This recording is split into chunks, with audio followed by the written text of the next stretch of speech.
Hey everybody, welcome back to Ready Steady Play. It's episode 8 of Detective Murder on All Hallows Eve. See? Every time you sound like the penguin from Batman. every time you laugh, it's so funny.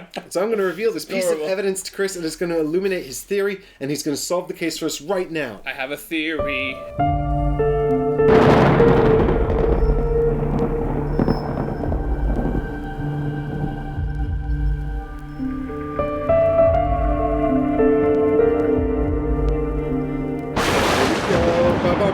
It is a kitchen knife. There is a small amount of blood on the handle. Ooh. Found by Frank in the kitchen of the Holmes residence.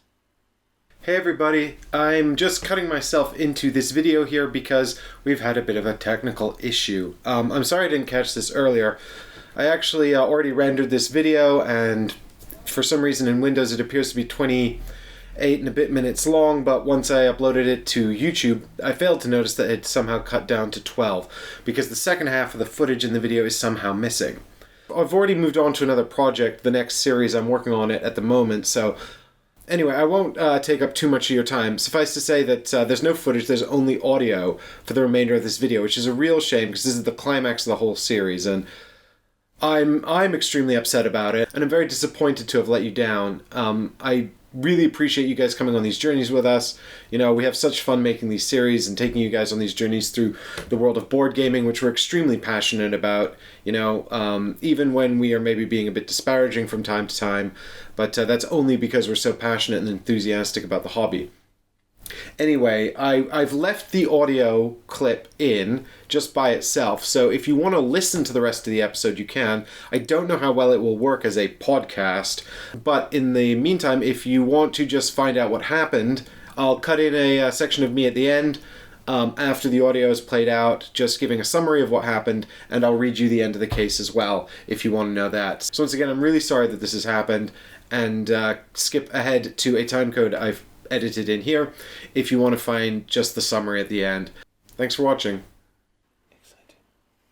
So now it's I guess it's my turn actually. Ooh, that's major. Okay. Alright, well I'm going to do something that's probably not super helpful really, to be honest. Oh god. You know, this is just, nothing's adding up. I can feel the cogs churning. Yeah, well, it's just this one thing that doesn't make sense, and I'll tell you what it is later, based on what the answer to this crime is. If the answer to the crime is like, oh, this is why that didn't make sense, I'll be like, yes, okay, I get it. Okay. But if the answer to the crime, but if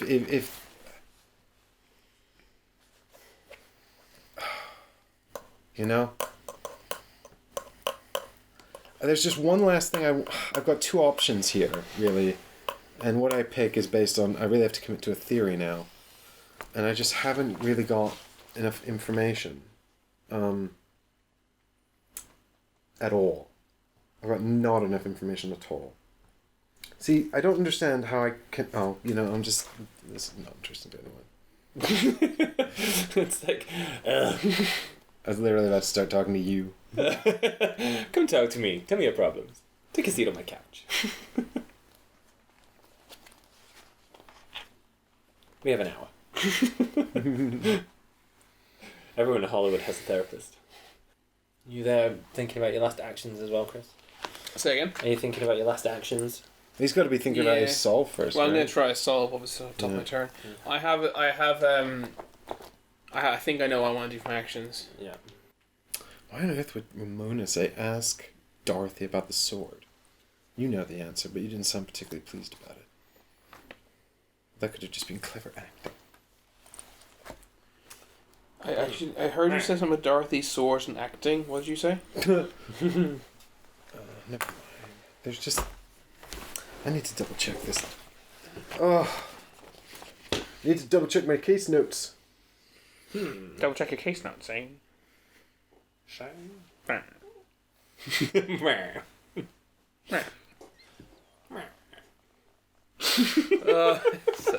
to be doing that tomorrow. Everyone's going to be like, what? What are you doing? Then you'll be doing it in the pub going...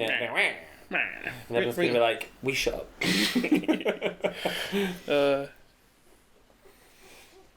I don't know. This is a fucking bollocks idea. I don't know why I'm doing this, but I think Why are you I'm gonna doing move this? over here, and then I'm gonna go down to Fox Studios and search it. For a minute, I thought you were going to Beverly Hills Hotel. For a minute, I thought you were going to search theirs, and I was like, "What have I missed?" What number is it, buddy? 11. 11. Fox Studios. Oh wait, did we never go there? We never went there. I thought I'd gone to all. Cause I went to all. I searched 3 of them. Mm-hmm. I didn't realize I'd never searched Fox. I don't think you searched it. Might be nothing there. It'd be something I said. No one knows squat about Stewart, but multiple people mention Holmes' Halloween Bash, an annual costume party for the who's who of Tinseltown. Dorothy Holmes, a director over at MGM, hosted at her house every year. I thought I'd done them all because I went to 3. Oh, there were 4, were there? That's stupid of me. That's a pretty big error. Mm-hmm. Okay. No, Right. there's only 3 studios. No, that was 4 studios. I missed one of them. Wow. I will then use... It wasn't archived, no? Yeah. No, it wasn't archived. Sorry, search location, move, and 1, 2 moves, and then I've got nothing left to do. Useful. So that's me done. Really? How many actions do you have left? I have to do that. 1. I've got 1 left. Oh. Have in mind. You can do it. You can do an analyze. Brilliant. So you didn't seem too enamored by that, but I don't. I still think I want to see what the hell that was. 1 search. Oh no, I can't. Because if I search that, I can't do the last thing I wanted to do. I'm gonna move to here. Oh, sorry. No, I have to do my solve first, don't I? Yeah, you have to do yourself first. Sorry. So. All right, well, I have a theory. If you get this correct, I'll just be Do like, you have a pen? oh, I didn't even get to second guess. Well, you can always say I'm correct, and then I don't think I am. And then I could make a pun. Yeah, I don't think I am correct between you and me. We're still checking though. Mm-hmm. Michael doesn't remember what's right and what's wrong. That implies to me that It was Colonel Mustard with the revolver in the lounge. Damn it. That was my guess earlier, and he told me it was wrong. no, I said Colonel Mustard with the candlestick. That was the revolver, dude. Well, What? can I ask what you got, or are you going to lie to me?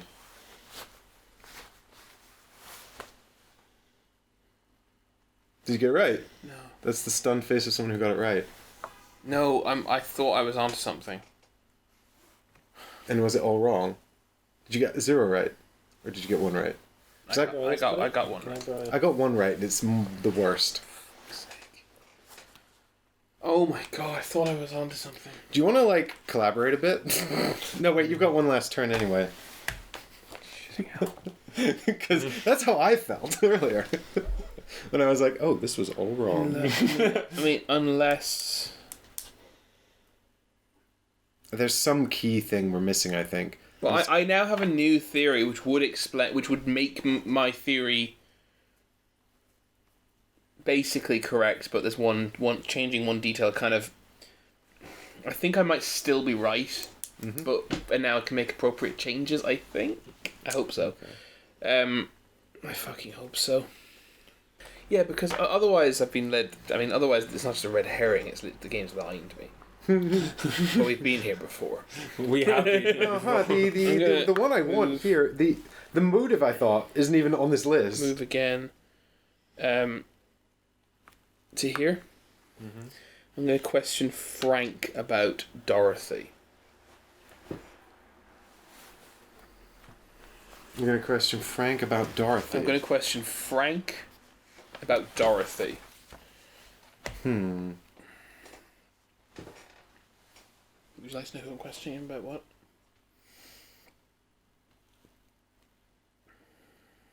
I had to do this. You didn't have any leverage, right? No. Oh no. We're not going to get it, man. I don't think I can get it. I've got a couple of theories. They don't really add up. My theory does add up.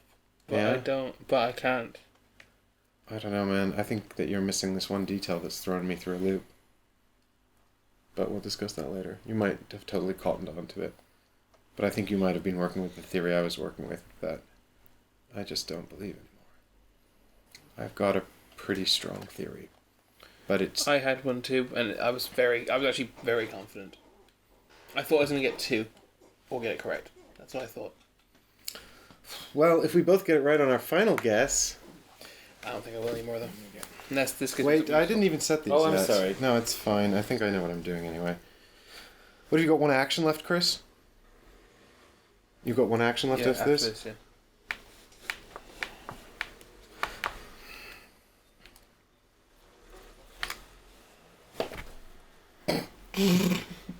I've said it. Ready? Yeah.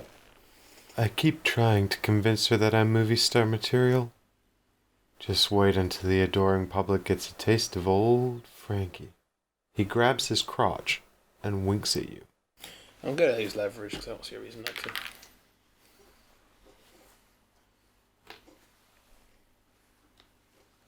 That means I'm... That was it? Yeah. Okay. Hey, look, I bribed. Nah. Hey, look, it wasn't useful. Well, no, that's not how that works. Oh, unless you were lying. That one's lying. Oh. Oh, so... Oh. You're letting that go on a little too far. A little too long. There you go. Cheers. I bribed it through the useless information.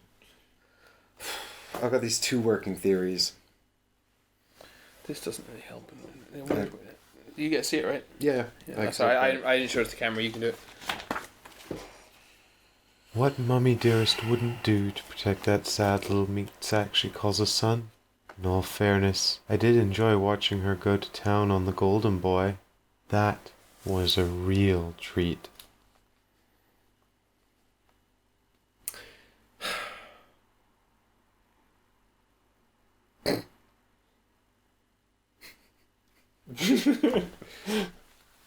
Okay, I'm gonna ask him about the murder victim, and I'll use my leverage. Just give us the good answer. Okay. I can't do shit anyway because I got no money left. Yeah, it makes no bloody difference in this list. Wah! I don't think it's gonna be helpful though. You remember earlier? Oh no, actually, we'll talk about it later. So much to talk about. So much to talk about. Yeah. I'm like... There you go, Chris. Thanks, mate. You ready?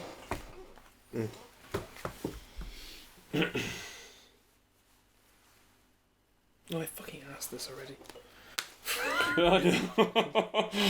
Well, Chris, if it makes you feel any better, Michael could... Oh, no, he couldn't because you had leverage. Michael could have used his leverage earlier, and he didn't. Yeah, whatever. I thought Yes, that was I thought that was he's actually... I gave him so much and he's ended up with he's ended up with more over you. I thought it was a bit mean to use it on the last turn. It doesn't matter. We're so far off. You mean because we're both sitting here going, we've got no fucking idea. No. Well, maybe. There's just one thing that really doesn't sit right with me, so I'm going to go for this complete bullshit theory that I'm sure is wrong. Done. Okay. I'm convinced about which one is right. So Yeah. But this could be another thing like the last one where I'm convinced that one is true and therefore I'm blind to other things being the case. But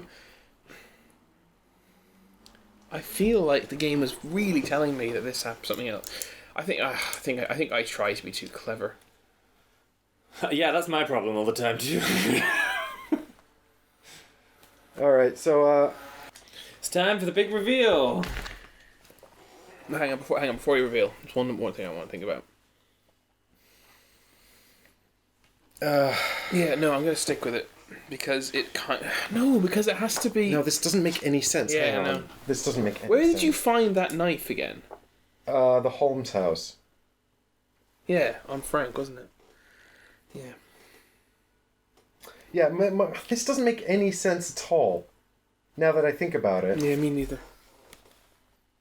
There's 2 really compelling answers, you know? I tried one. Well... Wait, hang on, I just realised something. That doesn't make sense either. There's so much conflicting bullshit going on. It was suicide all along. Obviously. This just doesn't really make sense. Honestly, there's a whole bit of this that just doesn't make sense to me. Okay. But none of these other things make sense, so I'll just go with it. Are you locked in? Yeah. Dramatic reading of the epilogue. It'll tell us. Exactly. Well, no, we're going to use our sleuth hats, detectives, solving the case by hearing the answer. Epilogue. And then we'll, after he read the epilogue, we'll We'll reveal what we actually wrote. No, I was going to say we'll reassess them. Yeah, then we'll change our answers once we've heard the answer to the quiz. Epilogue. Things were looking up for Clark Stewart. Hot off the heels of Dancing for Hire, his breakout musical success, all the majors were eager to place him front and centre in their next big project, especially Dorothy Holmes, Hollywood's only female director. The proof was in the invitation to her Halloween party. The annual Holmes Halloween Bash was one of the benchmarks for a star's ascent in Hollywood. Being invited was an official stamp of approval that you had made it. No invitation was a public rebuke, and you weren't desired, special, or successful enough. I'm on my way, thought Clark to himself. He decided to bring Ramona Taylor along with him, the wannabe starlet he used for arm candy at industry shindigs like this. Ramona, for her part, was over the moon. If she could rub the right shoulders at this party, and let's be honest, they were all the right shoulders, it could get her out of the prop department and in front of the camera, where she belonged. After arriving at the party, she and Clark got into an argument, and he abandoned her to mingle amongst Hollywood's brightest. The elephant in the room at Holmes's Hollywood Bash was Dorothy's troubled son, Sammy. His stints at both the LA County Poor Farm and the LA General Psych Ward were common knowledge, but no one knew what he was being treated for exactly. Partygoers tolerated his irritating interruptions and requests for autographs. They even looked the other way when he put on dresses and began talking in that horrid English accent, insisting on being called Victoria. Oh my. A small price to pay to be at the party. Sorry, I'm too nervous. I'm not. Yeah, it's fine. Being his first time to the bash, however, Clark didn't know about the elephant. When the dame in the queen mask and the sexy gown lured him away from the crowd to a secluded bedroom, he didn't give it a second thought. Sure, her voice seemed a bit odd, but his lucky day was about to get even luckier, and then Victoria took off the mask. Okay, I didn't think that he was. I knew they went into the room together. I didn't think that he was genuinely seduced. Yeah. Clark recoiled from the man in the gaudy makeup. I'm just a simple man, see? Sorry, Michael, I know that's really annoying. Sorry, be interrupted. Clark recoiled from the man in the gaudy makeup. What the hell? Get away from me, you freak! That was Frank's cue to emerge. Freak, huh? I'll show you, freak, golden boy. Frank was incredibly strong and smashed Clark's head up against the wall, knocking him out cold. But didn't kill him. Whistling, he left the bedroom, went down to the hall to get to the kitchen, grabbed the largest knife he could find, and headed back to the bedroom to practice his tanning skills on a human being. That's when Dorothy, who had spotted her son leaving the kitchen with a knife, burst in just as he had finished carving an F into Clark's cheek. That's what I thought. Majesty! I think I might have this. She yelled, using the trigger that would bring Victoria back. What is this madness? Victoria shrieked as she dropped the bloody knife. That's when Clark came to, rubbing his head. Dorothy quickly picked up the knife. Let me apologise for Sammy, Dorothy began, but Clark cut her off. Your son is insane. I'm going to tell everyone about this. You're done for, and they're going to lock up your freak of a kid up forever. Frank snarled as he shoved Victoria aside in Sammy's crowded head. Call me freak one more time, you little piece of... He was cut short as Dorothy plunged the knife into Clark's gut. No one, especially this nobody, was going to jeopardise her career or threaten her son. She would do anything to keep that secret. Clark sunk to the floor dead. Colour me all kinds of depressed dot, Frank said. He pulled the knife out of Clark. I didn't think you had the stones. It was at that point that Ramona, who had been looking for Clark, walked in and witnessed Frank licking blood off the knife. Fresh meat, Frank said as he moved to grab her. Dorothy used the trigger word a second time and Victoria returned. She looked at Clark's body and the knife in her hand and promptly fainted. Ramona, in a state of shock, began to back away. Dorothy quickly slammed the door to the room and grabbed her by the arms. How would you like to become the biggest movie star Hollywood has ever seen? That got through to her. Dorothy dismissed the rest of the party guests and returned to the room. Together, she and Ramona cleaned up the mess and put Sammy, who was still unconscious, to bed. Dorothy cleaned the knife off and replaced it in the kitchen, and then stuffed the queen mask inside her purse. She and Ramona loaded Clark into the back of Dorothy's car. They drove a short distance and dumped him into the tar pits, expecting that he would be fully submerged by morning. She handed the sword to Ramona. "Hide this as deeply as you can in your prop storage, and then come to see me in the morning. We'll talk about your future in this town." So was the sword mentioned before now? No. Okay. "And remember, dear, loose lips sink ships." Despite her charge to dispose of the evidence, she completely forgot about the queen mask buried at the bottom of her purse. What is this? Dorothy returned home and checked on her son, still sound asleep. "No one will ever take you from me, my darling. Never." She kissed him on the cheek, closed the door behind her, and sat down to go over tomorrow's shooting script. She had a movie to make, after all. Oh, I was miles off. How about you? I got it. You did? No, nice. You did Dorothy it. Holmes' kitchen knife To keep a secret. to keep a secret. Yeah. Oh, nice. I was so close to putting Dorothy, knife, urge to protect. I think Urge to Protect probably would have been accepted. It was both. Yeah. Right, and I'll tell you the only reason I didn't. This was the one detail that was bothering me the whole time. Why would she leave the F there? So my theory was slightly reversed. I thought Dorothy had killed him, and then Frank had carved the F afterwards. Mm-hmm. I guess that doesn't really matter. I had assumed that the F had. I couldn't believe that Frank or Dorothy would leave the F there because it was too incriminating. How can you not leave the F? It's carved in there. Yeah, but you could just cut that skin off. No, that's true. That's and quite then just gruesome. remove it. That requires. I mean, this is I suppose this is quite a big assumption. I feel that requires a level of sadistic quality that's somehow deeper than just killing someone in a panic. Right, To but they actually took cut the skin off, body that's to the to flay someone. tar pits and hid it. Yeah, but know? this is a weird thing to say on camera. I feel I'd be more okay. I feel I'd be less squeamish about dumping a body of someone I killed in a fit than actually carving their flesh. That seems. I don't know. I just But couldn't. the F was really freaking me. It was messing with me as well. Yeah. I couldn't buy that it was Dorothy just because of that. I was dead set on that whole thing, and that whole time when I was talking about this one thing that's bothering me. What did you It was say? the F. I said it was Ramona with the knife and money and greed. I thought she was trying to fuck up with Dorothy to get ahead. Right. But that's only because I'd landed on that theory, but I just wasn't happy about that detail of the F because I just felt like, I mean, my original guess was the super obvious one, which was Frank with the knife, mental instability, and I got one thing correct on that. Which was the knife. Yeah, which was the knife, and that was fine. I felt like I needed to make that guess just to kind of write it off. My first guess was Dorothy with the Roman sword and for revenge. Oh. Now the reason being, it had occurred to me already it could be to protect a secret. Mm-hmm. But there was something that had made me. I can't remember what it was, but the fact that he had something wrong with him was kind of common knowledge. Mm-hmm. I'd gotten that impression, so I kind of went off that, and I realized I didn't have a theory. I didn't have one. So I kind of thought, I was thinking that Dorothy and Roman sword was correct, and I just guessed two theories, and usually multiple theories are accepted, and I might kind of force it. And when I got one right, I was surprised, and I knew it had to be Dorothy, but because I asked her about the sword just like Ramona told me to, and I leveraged it to keep you out, and it said that Dorothy's eyes go wide. And she says something kind of dismissive, then refuses to talk about him more. So I knew that it really triggered it, and I was like, so why would you? So that made me think, well, the eyes have gone wide because she's seen the murder weapon. And then even when I saw the knife, I was like, well, there's blood on the handle, and I theorized that the reason there's blood on the handle, I thought that she stabbed with the sword, hidden the sword via Ramona, and then triggered the whole triggering him in and out. I got. I thought he triggered. She grabbed a knife from somewhere, and then gave it to Frank or to Sammy, in whatever form he was in, and then triggered him.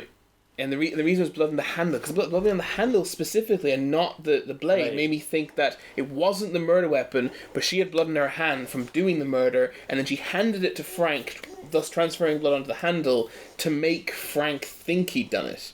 And then that's why I was going through. She's not protecting a secret because she actually she's got Frank to think she's done it to protect herself, and it wasn't adding up. But I was because her eyes went wide as the sword. I was absolutely adamant that Dorothy had to be the murderer. Also, because Frank basically tells you he did it, and that seems shit. So I was like, it has to be Dorothy. Well, the reason why there's blood on the handle and not on the knife is because Frank licked it. Yeah, well, you can clean it anyway, right? It said. But there's clues. It actually says later that she cleaned the knife. Oh, does it? Yeah, didn't it? I think But I told you But a she few obviously times that quickly- Frank licked the knife. Yeah, So no, that's I knew that. I was aware of that, but I thought there's no blood on either handle. I wasn't- It could be either of them. I mean, I was definitely certain that the knife was the murder weapon. I just couldn't get past, like, if Dorothy was trying to cover up a crime, why she would leave that obvious F on the face. That felt to me like an obvious plant, therefore it had to be some kind of setup. Yeah, because I was thinking setup as well. Exactly, that's exactly what I'm saying. So why would she leave? So because the F makes it seem like a setup. But then I can't. Yeah, I don't know how I got in the end. I thought you were going to get it several times. My heart was racing.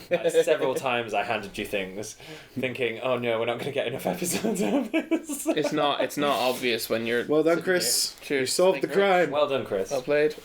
I was Played. I was like one turn away. But then I was like, because if I used this, it would have made it look obvious and. The Yeah, last, I had that I think exact the same last thing conundrum. didn't get me anything. Pardon? The last thing didn't get me anything. It did. Did it? Yeah, because you asked. The question I already fucking asked. No, but you asked. So I in the think very it's the very penultimate last question, time. I think. It Oh, was I the asked. promotion. But protect. You asked. She'd do anything. It was Frank about the sword. Mommy Dearest would do anything to protect me. him. Exactly, and I felt that's what gave it away. But so the reason I asked what was the sword mentioned up to now, what's the significance of the sword? Why does she feel the need to hide it? I don't understand at all how the sword comes into play. It does say it in here. I think I gave this to Mike. It was like, because Mike asked Frank about the sword. Right. And it was like that. I asked Frank about Clark. No, you also asked Frank about the sword. No, I didn't. You did. No, because if I had, I would have written it down. No, because you said Okay. there's loads of things I've written down. Oh, No, really? I wrote down everything. Oh, Okay. did you ask Frank about Ramona Taylor? Maybe that's what. Yeah. Well, whatever it is, read it out. That was Golden Boy's little play toy he had with him. Brought a sword to a knife fight, and he still couldn't protect himself. What a pansy ass. Yeah, I definitely didn't read that. Yeah. No, because what I'd done is, though, I asked Frank about Clark, and he admitted to killing him, but that was his Yeah, he most does, useful yeah. answer. Hang on. Let's go back to the sword. That still it doesn't. This is the days before forensics. How does a sword incriminate her? Well, the sword was with Clark on the day he died, right? Yeah. That's the only connection. Right. So they have the wrong murder weapon. Why Well- would she give a shit? Well, maybe she just didn't want any of Clark's stuff in her house, which doesn't really make any sense because everyone saw him at the party anyway. Exactly. It would almost seem less. It would almost seem less incriminating for the sword to be there. And she's nonchalant. He goes, "Oh, I guess he must have left it here."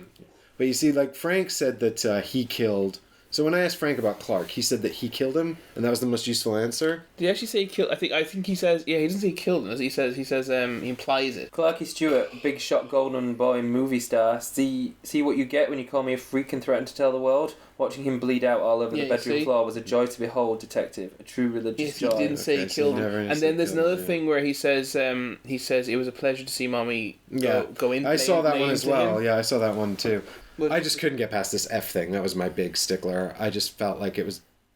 Well, I finally kind of theorized, as I said, that she killed him, and then Frank kind of just basically, while she was panicking, Frank took an opportunity, being a psychopath, to go. Nyeh, nyeh. Also, the one piece of actual deduction that I did, so to speak, which is not deduction, it's technically induction, isn't it? Because deduction means there's only one thing it could possibly be. Whereas induction means it's not a definite.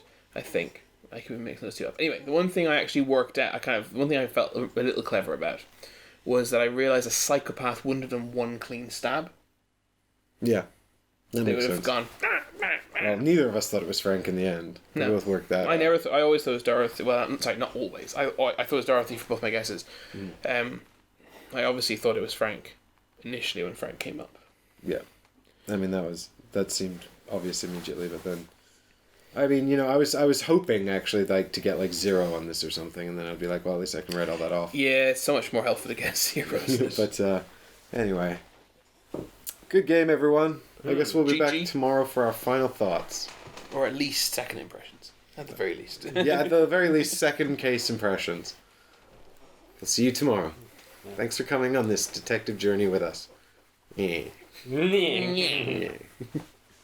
So guys, thanks for joining me. I don't know if you listened to the audio section, but if you didn't, a brief summary of what happened is that Chris and I expended our final actions, doing a few more interviews and trying to find out the final clues. There was actually a big final clue from Frank where he talks about Dorothy being an overprotective mother who would do anything to protect him. Then I'm really getting quite conflicted about one piece of evidence that doesn't sit right with me.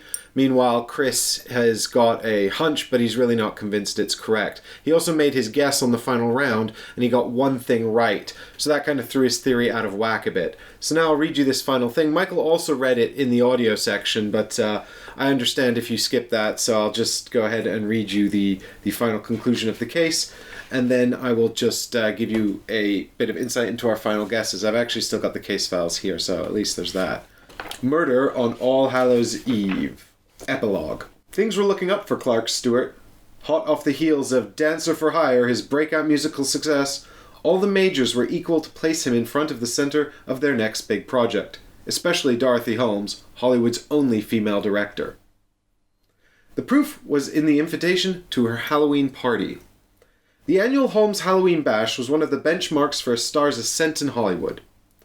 Being invited was an official stamp of approval that you had made it.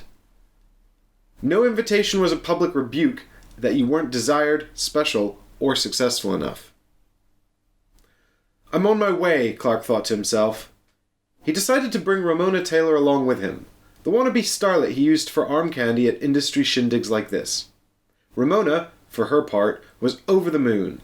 If she could rub the right shoulders at this party, and let's be honest, they were all the right shoulders, it could get her out of the prop department and in front of the camera, where she belonged. After arriving at the party, she and Clark got into an argument, and he abandoned her to mingle amongst Hollywood's brightest. The elephant in the room at the Holmes Halloween Bash was Dorothy's troubled son, Sammy. His stints at both the LA County Poor Farm and the LA General Psych Ward were common knowledge, but no one knew what exactly he was being treated for. Partygoers tolerated his irritating interruptions and requests for autographs. They even looked the other way when he put on dresses and began talking in that horrid English accent, insisting on being called Victoria. A small price to pay for being at the party. Being his first time to the bash, however, Clark didn't know about the elephant. When the dame in the queen mask and the sexy gown lured him away from the crowd to a secluded bedroom, he didn't give it a second thought. Sure, her voice seemed a bit odd, but his lucky day was about to get even luckier. And then Victoria took off her mask. Clark recoiled from the man in the gaudy makeup. "What the hell? Get away from me, you freak!" That was Frank's cue to emerge. "Freak, huh? I'll show you, freaky golden boy." Frank was incredibly strong and smashed Clark's head up against the wall, knocking him out cold. Whistling, he left the bedroom, went down the hall to the kitchen, grabbed the largest knife he could find, and headed back to the bedroom to practice his tanning skills on a human being. That's when Dorothy, who had spotted her son leaving the kitchen with the knife, burst in, just as he'd finished carving an F into Clark's cheek. "Majesty!" she yelled, using the trigger word that would bring back Victoria. "What is this madness?" Victoria shrieked as she dropped the bloody knife. That's when Clark came to, rubbing his head. Dorothy quickly picked up the knife. "Let me apologize for Sammy," Dorothy began, but Clark cut her off. "Your son is insane! I'm going to tell everyone about this. You're done for, and they're going to lock up that freak of a kid forever." Frank snarled as he shoved Victoria aside in Sammy's crowded head. "Call me freak one more time, you little piece of—" He was cut short as Dorothy plunged the knife into Clark's gut. No one, especially this nobody, was going to jeopardize her career or threaten her son. She would do anything to keep that secret. Clark sunk to the floor, dead. "Color me all kinds of impressed, Dot," Frank said, as he pulled the knife out of Clark. "I didn't think you had the stones." It was at this point that Ramona, who had been looking for Clark, walked in and witnessed Frank licking the blood off the knife. "Fresh meat," Frank said as he moved to grab her. Dorothy used the trigger word for a second time, and Victoria returned. She looked at Clark's body and the knife in her hand and promptly fainted. Ramona, in a state of shock, began to back away. Dorothy quickly slammed the door to the room and grabbed her by the arms. "How would you like to become the biggest movie star Hollywood has ever seen?" That got through to her. Dorothy dismissed the rest of the party guests and returned to the room. Together, she and Ramona cleaned up the mess and put Sammy, who was still unconscious, to bed. Dorothy cleaned the knife off and replaced it in the kitchen, and then stuffed the queen mask inside her purse. She and Ramona loaded Clark into the back of Dorothy's car. They drove a short distance and dumped him in the tar pits, expecting that he would be fully submerged by morning. We'll talk about your future in this town, and remember, dear, loose lips sink ships. Despite her charge to dispose of the evidence, she completely forgot about the queen mask buried at the bottom of her purse. Dorothy returned home and checked on her son, still sound asleep. No one will ever take you from me, my darling. Never. She kissed him on the cheek, closed the door behind her, and sat down to go over tomorrow's shooting script. She had a movie to make, after all. So your successful resolution for this was Dorothy Holmes was the murderer, the weapon was the kitchen knife, and the motives were to keep a secret or urge to protect. Chris managed to get all of these correct. He got Dorothy with the knife to protect a secret. I was torn the entire time between the Dorothy knife and urge to protect, but in the end I actually went with Ramona knife and money. And the reason I did that was because I couldn't get over the F that had been carved into Clark's cheek. I thought if Dorothy or Frank had killed him, then they would have covered that F up somehow, either by removing more of the skin or some other nefarious way. But that I clearly got too hung up on that little detail and didn't realize quite how violent Frank was. In any case, we did talk a bit about the case, so that is at the end in the audio section. You can hear us talking a bit more about that. We had some issues with the Roman sword, which doesn't seem to appear in the epilogue at all, but yet shows up as a piece of evidence in the game. And we do a bit of a breakdown as well of the chisel role and the roles of the detective. Michael particularly talks about his experience playing the chisel, but we talk about it more in our further thoughts tomorrow, which is a spoiler-free version. So unfortunately you won't get us talking about the specifics of the case, and that's why I've left the audio in here if you want to check that out. But we will talk about our general impressions after our second playthrough tomorrow, so I hope you'll come back and consider joining us for that. And I really appreciate you coming on this journey with us. I'm so sorry about the issue with the footage, but thanks so much for watching, and I'll see you tomorrow. Bye-bye.